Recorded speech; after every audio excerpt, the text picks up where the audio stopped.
Ito ang nangyari sa ating ano mga katunying, naninilaw yung kanilang dahon. Sana makasurvive mga katunying. Ang dami pa namang bunga. Sayang naman kung yung ampalaya natin ay hindi makasurvive mga katunying. Ay! Basa ang buta. Yan. Isa, dalawa, 10. Yeah. Hoy! Yan, ganda ng kinalabasan. Matibay pa yun sa mas matibay mga katunying. Okay na okay. At gumagabi na. Wala nang araw.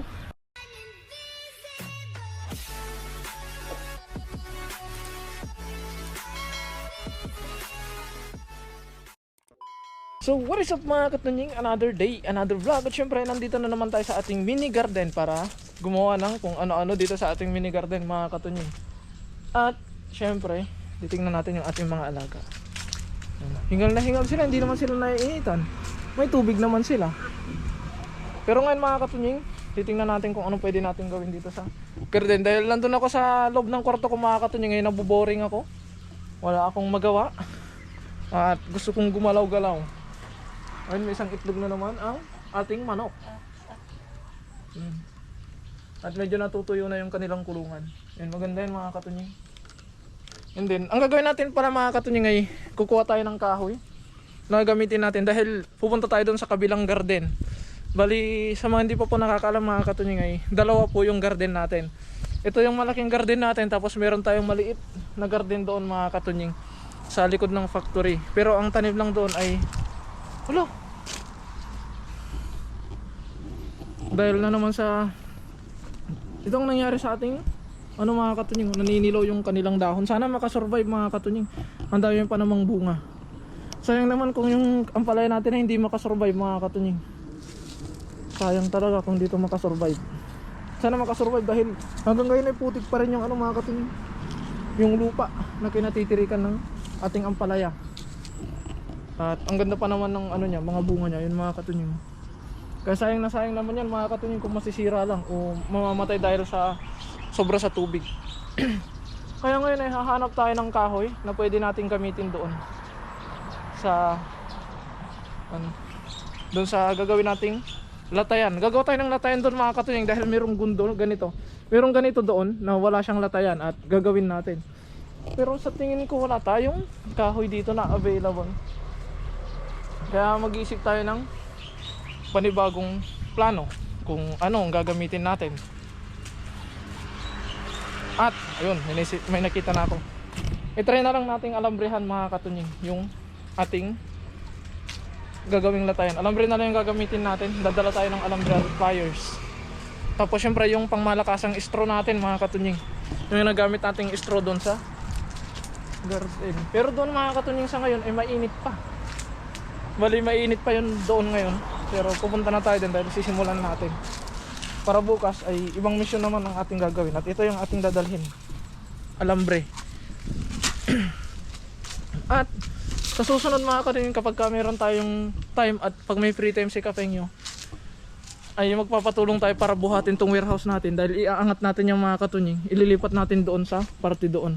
Doon sa may kulungan na yun, ay doon sa may space na yun. Para maitaas to dahil sa silong nitong mga katunying ay merong space at baka pamugaran ng ahas.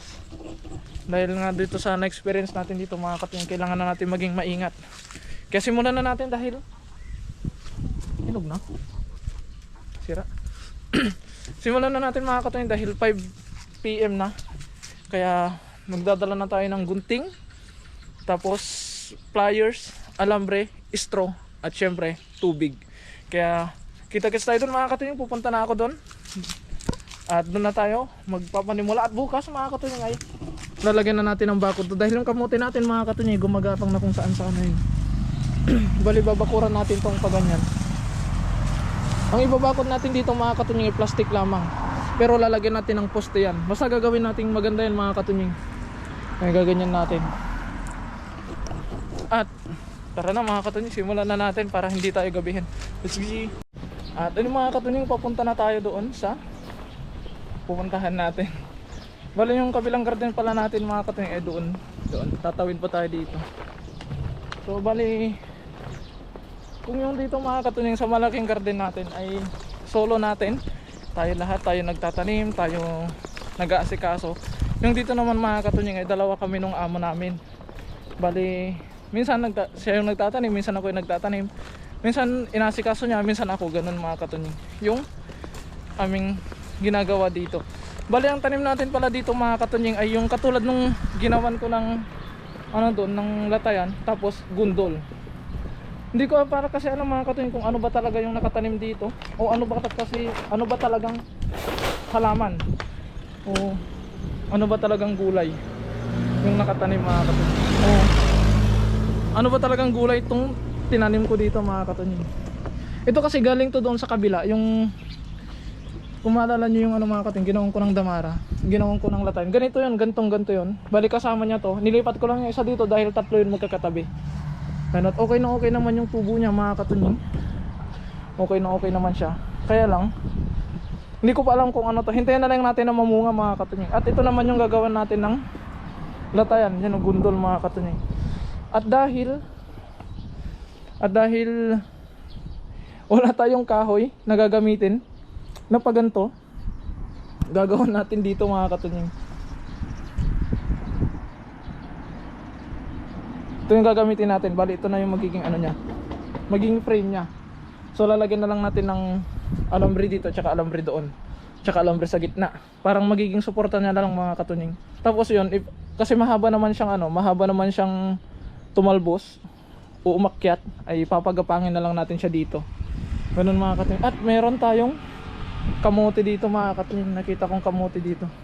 Ay no, kamote. Yan. Pero syempre, dito na tayo. Sisimulan na natin to mga katunying. Dahil medyo mahaba-habang ano to. Mahaba-habang proseso. Ayan.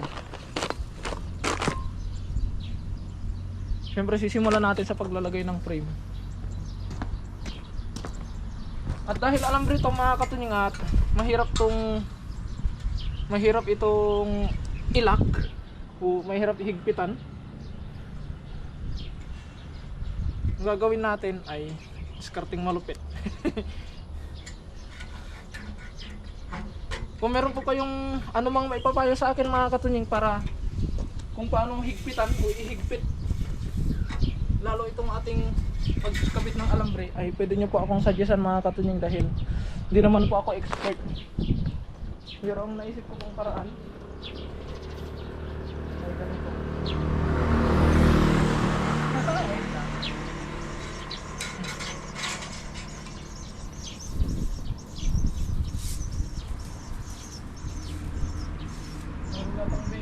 Baby bird doon ah.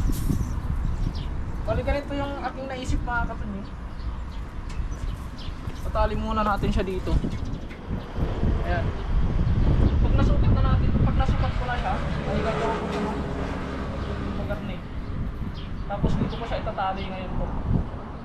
Dito siya itatali. Ayan. Pakaangaos.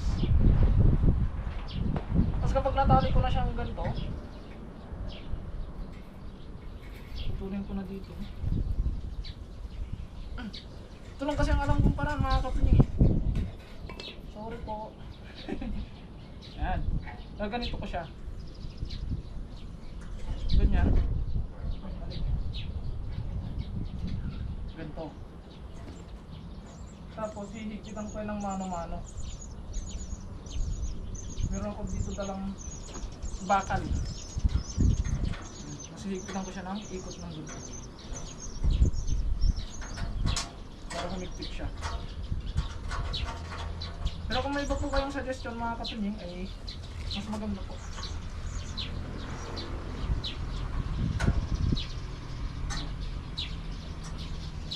Para mas lalo siyang humigpit. Oh, diba? Tanda na para hindi magputol. Okay, sinasabi ko na eh. Sabi ko dahan-dahan lang para hindi magputol eh. Nadali na. Kasi yung ano na yung mga katunying, yung kulay na yan, itong gundol, ay malalaki kung ano yung mga katunying kung mamunga. Tapos ang dami kung hindi mapabayaan. Kaya kung yung gagawin nating latayan niya ay hihina-hina, ay sayang. Gagawin natin siya. Dalawa tayong kahoy mga katunying, kaya ito yung gagawin ko. Yan. Bali ganito yung nangyari mga katunying. Ganito po yung kinalabasan niya. Yan. O, diba? Pwede na. Tapos doon naman tayo sa mga katunying, doon naman tayo sa kabila. Bali, time lapse na natin itong mga katunying para mas mabilis tayo. Kasi baka hindi natin matapos na lagyan ng tali. Pero kung hindi man natin matapos kung sakasakali, at least ay magagawa natin ng frame at magagawa natin ng paganyan o paganto. Bahala na. Ay mas okay lang mga katunying, at mas madali na lang kasi ang mahirap lang gawin dito ay yung paglagay ng brace, ay paglagay ng frame, tapos yung pagtali ng isa-isa. Pero yung magbubuhol na mga katunying ay para sa akin ay madali na yun o mabilis na lang. Kaya ayun mga katunying, ito time lapse na natin. SG.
Ayun mga katunying, tapos na tayo.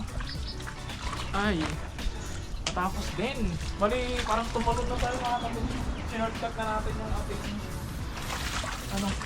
ating kinagto na muna yung video kasi kung hindi natin ikakat yung video mga katunying ay masyadong mahaba. Ang mangyayari, malulobot yung GoPro natin. Kaya yan, akit na tayo. Isa, dalawa, takbo. Yeah, hoy! Ay, ganda ng kinalabasan. Ah! Ay, gumagamit na rin mga katunying. Chopya.